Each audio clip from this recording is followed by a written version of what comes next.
Assalamualaikum warahmatullahi wabarakatuh.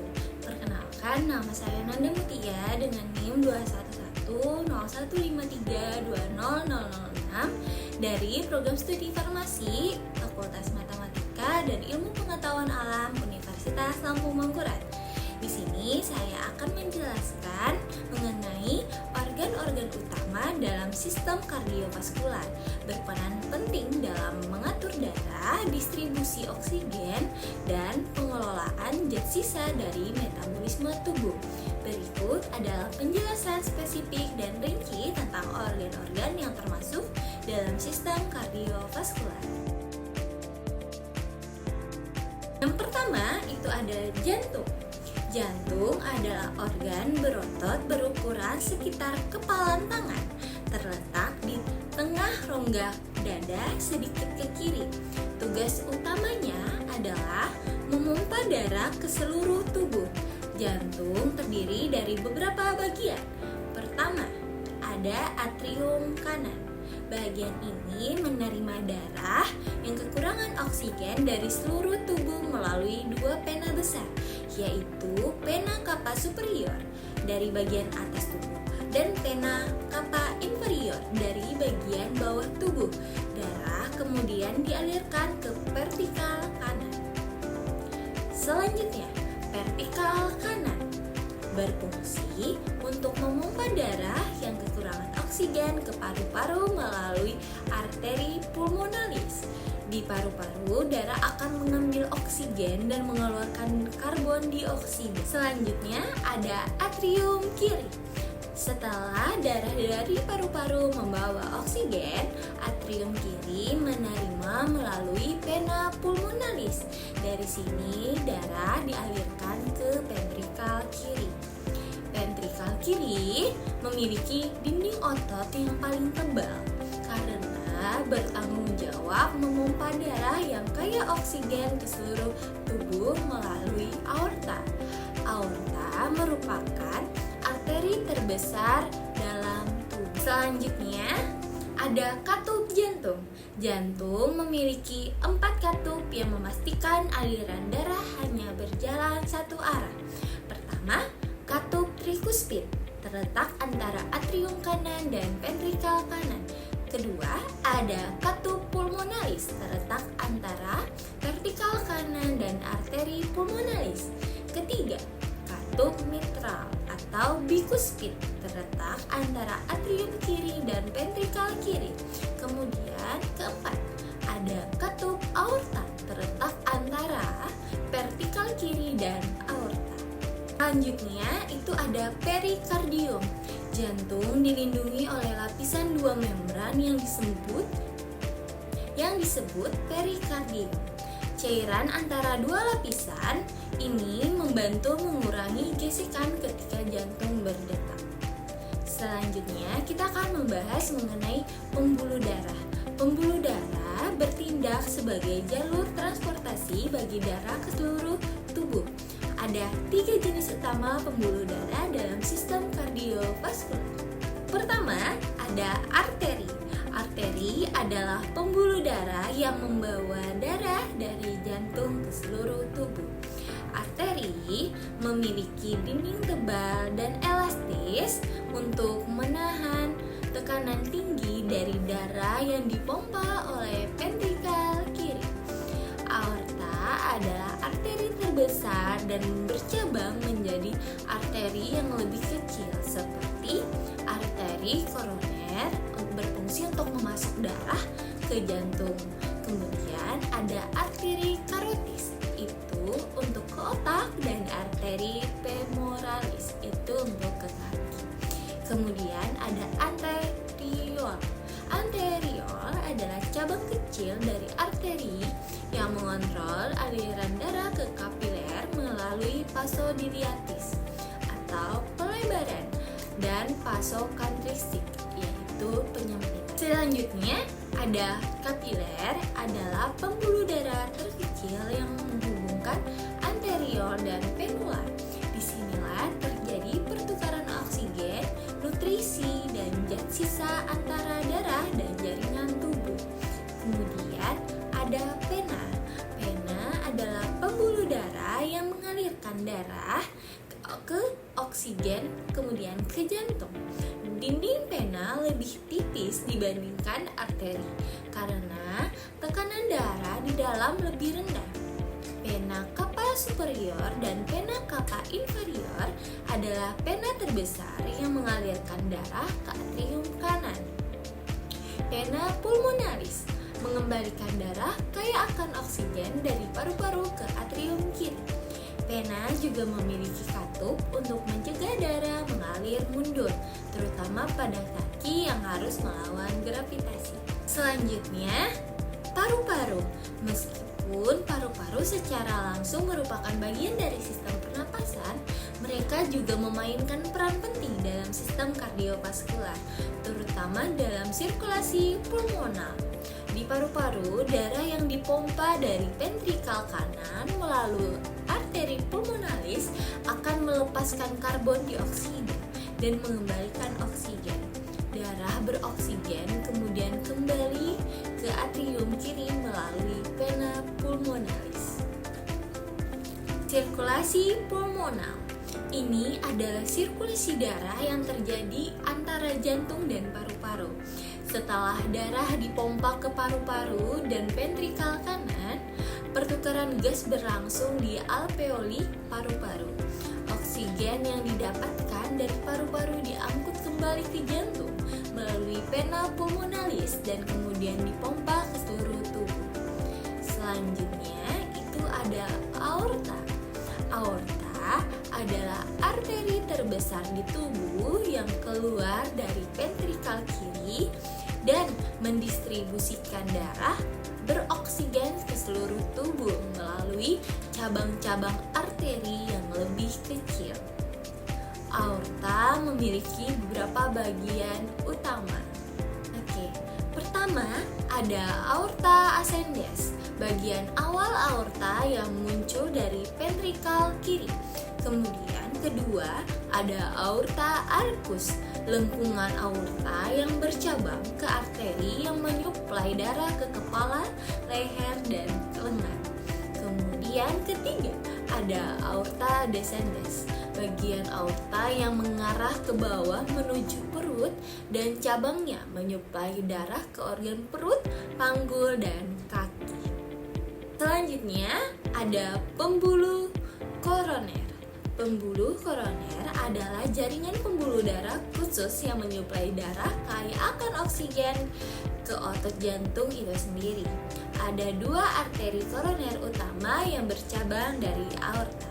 Pertama, itu arteri koroner kiri, bercabang menjadi arteri intraventrikular anterior kiri dan arteri sirkumfleks yang memasuk darah ke sebagian besar ventrikal kiri.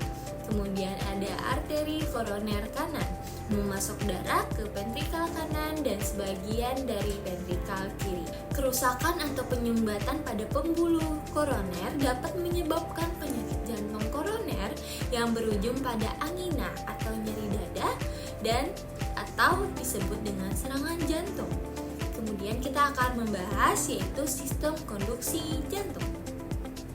Sistem konduksi jantung adalah jaringan serat otot khusus yang menghasilkan dan menghantarkan impuls listrik sehingga mengontrol detak jantung. Bagian utama dari sistem ini adalah pertama, itu ada nodus sinoatrial SA terletak di atrium kanan.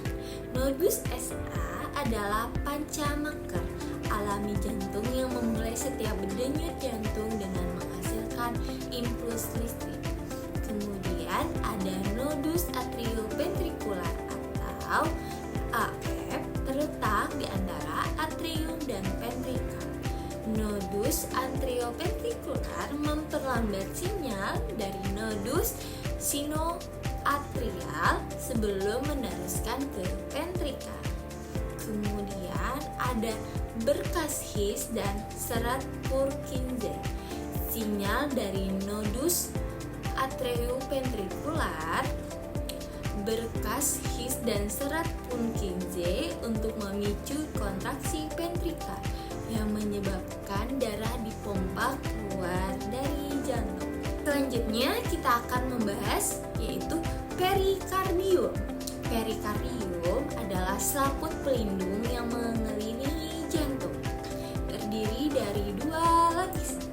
Pertama, lapisan visceral melekat langsung pada permukaan luar jantung. Sedangkan untuk lapisan parietal, bagian luar yang lebih kuat dan melindungi jantung dari cedera. Antara kedua lapisan ini terdapat cairan perikardial yang berfungsi untuk mengurangi gesekan saat jantung berdetak.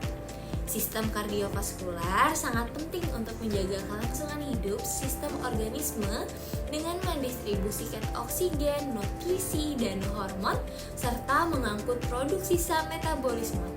Kerusakan pada salah satu komponen ini dapat menyebabkan gangguan serius seperti serangan jantung, stroke, ataupun hipertensi. Peredaran darah besar diawali dari jantung, lebih tepatnya dari bilik kiri. Sel darah yang mengandung banyak oksigen dan nutrisi tersebut akan dipompa oleh bilik kiri melewati pembuluh nadi atau pembuluh aorta. Darah lalu akan diedarkan ke seluruh tubuh untuk memenuhi kebutuhan dan oksigen bagi seluruh sel di dalam tubuh manusia. Setelah menyelesaikan tugasnya mengantar oksigen dan makanan ke seluruh sel manusia, tugas darah kemudian adalah mengangkut gas hasil pembakaran yang berupa CO2. CO2 akan dikirim melewati pembuluh balik atau pembuluh vena untuk kemudian dikirim menuju jantung, lebih tepatnya dikirim di serambi kanan. Setelah dikirim ke serambi kanan, maka darah akan mengalami peredaran darah kecil, yaitu peredaran darah dari jantung menuju paru-paru kembali ke jantung. Tujuan dari peredaran darah ini adalah untuk menukarkan kembali karbon dioksida menjadi oksigen. Secara rinci, peredaran darah kecil dimulai dari bilik kanan. Darah yang mengandung banyak karbon dioksida akan dikirim melewati pembuluh nadi atau arteri pulmonalis. Lalu, sesampainya di paru-paru, akan terjadi pertukaran antara karbon dioksida dengan oksigen di alveol. Setelah karbon dioksida ditukarkan kembali dengan oksigen, darah akan dikirim melewati pembuluh vena dan masuk ke jantung, lebih tepatnya di serambi kiri.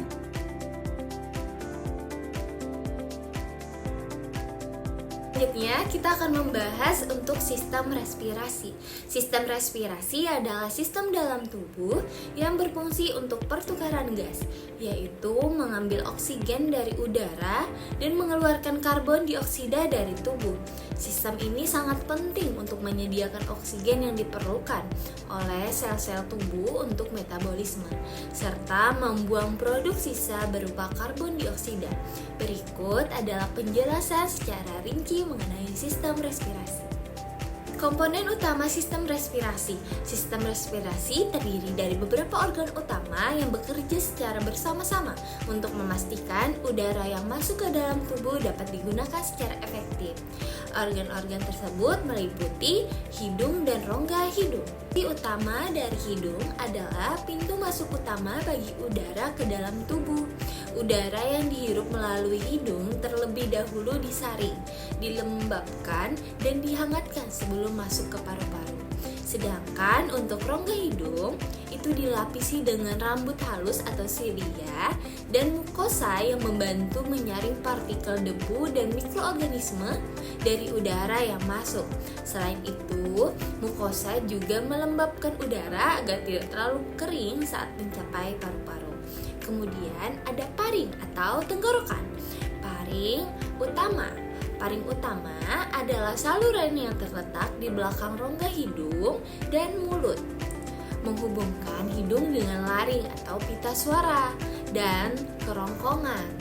Udara dari hidung dan mulut melewati paring sebelum masuk ke paring.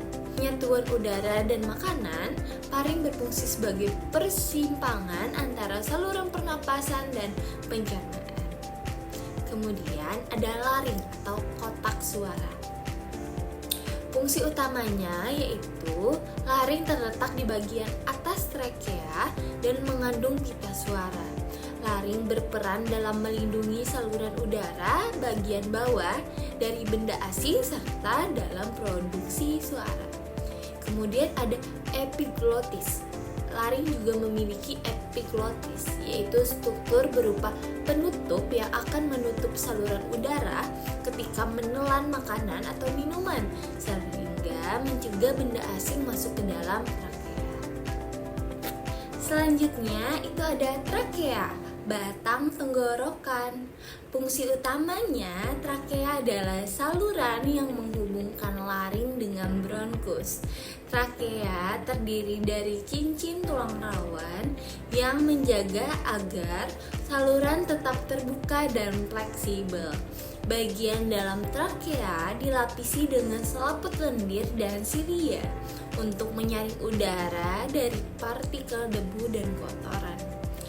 Kemudian untuk pembersihan udara, silia dalam trakea membantu mengeluarkan kotoran yang masuk dengan menggerakkan ke atas menuju tenggorokan agar bisa dikeluarkan atau ditelan. Kemudian ada bronkus dan bronkulius. Bronkus adalah percabangan dari trakea yang mengalirkan udara ke paru-paru kanan dan kiri.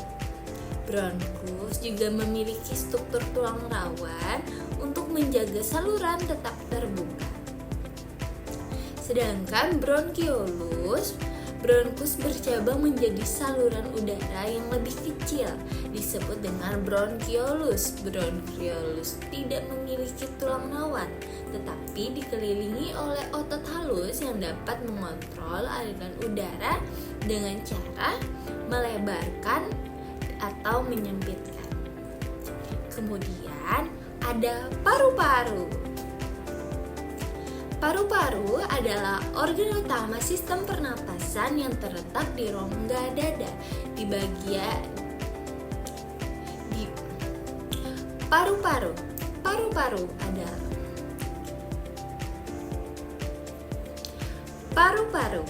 Paru-paru adalah organ utama sistem pernapasan yang terletak di rongga dada, dibagi menjadi paru-paru kanan dan paru-paru kiri. Paru-paru kanan terdiri atas tiga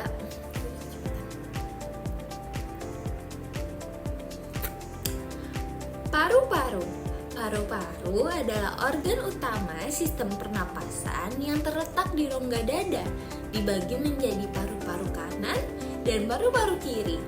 Paru-paru kanan terdiri dari 3 lobus, sementara paru-paru kiri memiliki 2 lobus untuk memberi ruang bagi jantung. Fungsi utama paru-paru adalah untuk melakukan pertukaran gas antara udara dan darah. Kemudian ada alveolus. Bronkiolus berakhir di kantung udara kecil yang disebut dengan alveolus. Alveolus adalah tempat terjadinya pertukaran gas. Setiap alveolus dikelilingi oleh jaringan kapiler dan darah. Di sini oksigen dari udara yang kita hirup masuk ke dalam darah. Sementara karbon dioksida dari darah dikeluarkan ke udara untuk dibuang melalui napas. Kemudian ada pertukaran gas. Pertukaran gas ini, proses pertukaran gas di alveolus dikenal sebagai difusi, di mana oksigen yang berada dalam konsentrasi tinggi dalam alveolus akan bergerak ke kapiler yang mengandung darah dengan kadar oksigen rendah. Sementara karbon dioksida dari kapiler akan bergerak ke alveolus untuk dibuang. Selanjutnya itu ada diafragma. Diafragma adalah otot besar berbentuk kubah yang terletak di bawah paru-paru dan berperan penting dalam proses pernapasan. Ketika diafragma berkontraksi, rongga dada akan membesar, menciptakan tekanan negatif yang menarik udara masuk ke paru-paru. Saat diafragma relaksasi, udara didorong keluar dari paru-paru. Kemudian di sini saya akan menjelaskan mekanisme pernapasan. Gerakan diafragma ke bawah atau kontraksi sangat saat menghirup udara menciptakan ruang yang lebih besar dalam rongga dada yang menurunkan tekanan udara di dalam paru-paru, menyebabkan udara masuk atau inspirasi. Saat diafragma rileks dan bergerak ke atas, ruang paru-paru akan mengecil dan udara akan dikeluarkan atau disebut dengan ekspirasi. Sistem respirasi melibatkan dua proses utama. Pertama, ada ventilasi atau pernapasan. Ventilasi adalah proses pergerakan udara masuk dan keluar dari paru-paru. Proses ini dibagi menjadi dua fase. Yang pertama itu ada inspirasi atau menarik napas. Proses ketika udara masuk ke paru-paru, diafragma dan otot-otot antara tulang rusuk atau interkostal berkontraksi menyebabkan rongga dada membesar dan udara masuk ke paru-paru. Untuk yang kedua itu ada ekspirasi atau mengembuskan napas. Proses ini adalah proses ketika udara dikeluarkan dari paru-paru. Diafragma dan otot interkostal rileks menyebabkan rongga dada mengecil dan udara didorong keluar dari paru-paru. Kemudian ada pertukaran gas. Proses pertukaran gas terjadi di dua tempat. Itu ada di paru-paru, pertukaran gas eksternal, dan jaringan tubuh, pertukaran gas internal. Pertukaran gas eksternal terjadi di alveolus paru-paru. Oksigen dari udara masuk ke dalam darah di kapiler dan karbon dioksida dari darah berpindah ke alveolus untuk dihembuskan. Sedangkan untuk pertukaran gas internal terjadi di jaringan tubuh. Oksigen yang diangkut oleh darah dari paru-paru masuk ke sel-sel tubuh, sementara karbon dioksida dari sel tubuh berpindah ke dalam darah untuk dibawa kembali ke paru-paru. Kemudian ada regulasi pernapasan. Pernapasan diatur oleh pusat pernapasan di otak yang terletak di medula oblongata dan pons. Pusat pernapasan ini mengontrol frekuensi dan kedalaman pernapasan dengan memonitoring kadar oksigen, karbon dioksida, dan pH darah. Jika kadar karbon dioksida meningkat, pusat pernapasan akan merangsang diafragma dan otot pernapasan untuk meningkatkan laju pernapasan. Kemudian di sini ada reseptor kimia. Reseptor di pembuluh darah utama seperti aorta dan arteri karotis mendeteksi perubahan kadar oksigen dan karbon dioksida dalam darah. Informasi ini dikirim ke otak untuk menyesuaikan laju dan kedalaman pernapasan. Selanjutnya, saya akan menjelaskan mengenai fungsi sistem respirasi. Fungsi utama dari sistem respirasi meliputi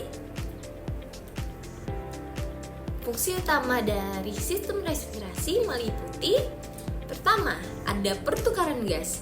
Berfungsi untuk memastikan oksigen dapat masuk ke dalam tubuh dan karbon dioksida dikeluarkan. Kemudian kedua, ada regulasi pH darah. Dengan mengontrol kadar karbon dioksida dan sistem respirasi membantu menjaga pH darah tetap seimbang. Kemudian yang ketiga, penghilangan zat beracun. Berfungsi untuk udara yang kita hirup bisa mengandung zat-zat berbahaya yang perlu dikeluarkan melalui pernapasan. Yang keempat adalah produksi suara. Laring dan pita suara berperan dalam menghasilkan suara ketika kita bicara. Fungsi dari penyusun sistem pernapasan. Kita mulai dari yang pertama, yaitu hidung. Nah, udara pertama kali masuk ke saluran pernapasan melalui lubang hidung dengan mekanisme inspirasi. Di rongga hidung, udara kemudian disaring oleh rambut-rambut hidung dari partikel-partikel debu yang menyertai udara yang masuk.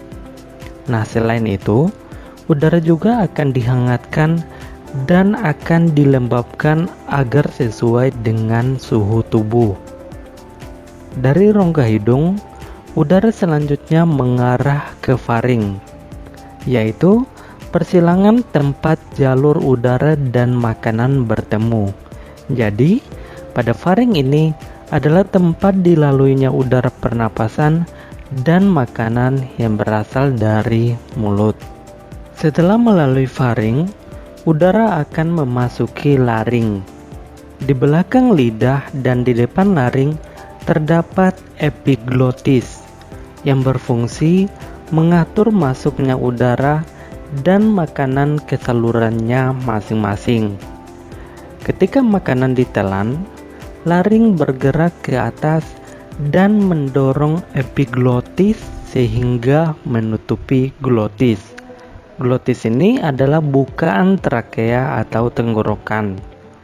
Hal ini memungkinkan makanan menuruni esofagus menuju ke lambung. Ketika makanan turun menuju lambung, glotis terbuka sehingga memungkinkan udara pernapasan masuk ke laring yang merupakan bagian atas dari saluran pernapasan. Di laring juga terdapat kotak suara. Suara yang dihembuskan dari dalam keluar mengalir cepat melalui pita suara, yaitu sepasang pita otot elastis di dalam laring. Suara dihasilkan ketika otot-otot di dalam kotak suara menegang atau kontraksi, yang kemudian merentangkan pita suara sehingga bervibrasi atau bergetar. Nah, suara tinggi dihasilkan dari pita-pita yang terentang erat dan bervibrasi sangat cepat. Sedangkan suara rendah berasal dari pita suara yang tidak begitu tegang dan bervibrasi secara lambat. Dari laring, udara masuk ke dalam trakea. Di dinding trakea ini terdapat kartilago atau tulang rawan yang memperkokoh trakea sehingga saluran ini akan tetap terbuka. Selain itu, terdapat epitelium yang melapisi trakea hingga bronkus. Epitelium ini ditutupi oleh silia pada permukaannya dan selapis mukus atau cairan lendir yang tipis. Nah, mukus ini berfungsi untuk memerangkap debu, polen, dan kontaminan-kontaminan kecil lain yang lolos dari rongga hidung. Silia ini berdenyut dan bergerak seperti ombak, menggerakkan mukus ke atas menuju faring. Tempat mukus tersebut akan ditelan atau dibuang dengan sengaja keluar melalui mulut. Proses ini dinamakan eskalator mukus, yaitu proses yang memainkan peran penting dalam membersihkan sistem pernapasan. Dari trakea, selanjutnya terdapat dua cabang yang disebut bronkus. Bronkus ini masing-masing mengarah ke salah satu dari paru-paru. Bronkus bercabang-cabang lagi di dalam paru-paru menjadi saluran-saluran kecil yang disebut bronkiolus. Udara kemudian memasuki alveoli. Kumpulan dari alveoli disebut alveolus, yang merupakan kantung udara di ujung bronkiolus. Oksigen dari udara yang memasuki alveoli akan terlarut di dalam selaput lembab yang melapisi permukaan dalam alveoli dan kemudian akan berdifusi dengan cepat melintasi epitelium ke dalam kapiler darah yang mengelilingi setiap alveoli.